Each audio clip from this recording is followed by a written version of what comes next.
వికారాబాద్ జిల్లాలో మధ్యాహ్నం ఒక్కసారిగా హైటెన్షన్ వాతావరణం నెలకొంది. మెయిన్గా దుధ్యాల మండలం లగచెర్ల గ్రామంలోని ప్రజలు తమ పొలాలను ఫార్మా కంపెనీలకు ఇచ్చేదే లేదంటూ కలెక్టర్తో వాగ్వాదానికి దిగారు. అంతేకాకుండా కలెక్టర్ ప్రతీక్ జైన్ వాహనంపై రాళ్లు కర్రలతో దాడి సైతం చేశారు. ఈ దాడి ఘటనకు సంబంధించిన అనేక వీడియోలు సోషల్ మీడియాలో వైరల్ గా మారాయి. కేవలం కొంతమంది అల్లర్ల ముక్కలు హడావిడి చేశారని, రైతులు మన వాళ్ళని ఇలా దాడులు చేశారంటూ కూడా కలెక్టర్ తోటి ఉద్యోగులతో చెప్పారు. అంతేకాకుండా ఎవరూ ఆందోళన చేయకుండా తమ వీధిలోకి వెళ్లిపోవాలని కూడా కలెక్టర్ కోరినట్లు తెలుస్తుంది.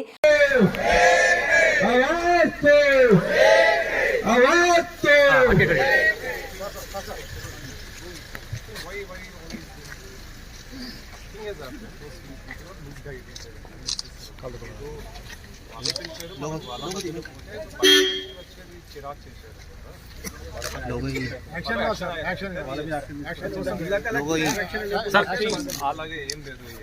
జిల్లా కలెక్టర్ కి ప్రొటెక్షన్ స్కూల్ ఉంది. మనము రైతులు పిలిస్తే వారి దగ్గర పోయాము, మాట్లాడడానికి పోయాము. వారు కూడా మాట్లాడుతున్నారు. సడన్ గా ఎవరు వచ్చి దుబ్బడం స్టార్ట్ చేస్తారు. ఎవరు వాళ్ళు జావాలు చేస్తారు.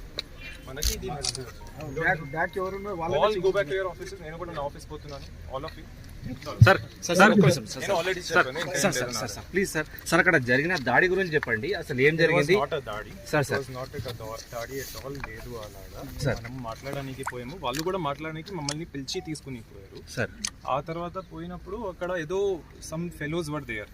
They started conspiring. Sir, they are all tribals. Sir, so చూసి అలాగా అవుతుంది. But they were all farmers, our farmers, our people. అలాగా దాడి వాడి వర్డ్ మీరు వాడకండి, యూజ్ చేయకండి.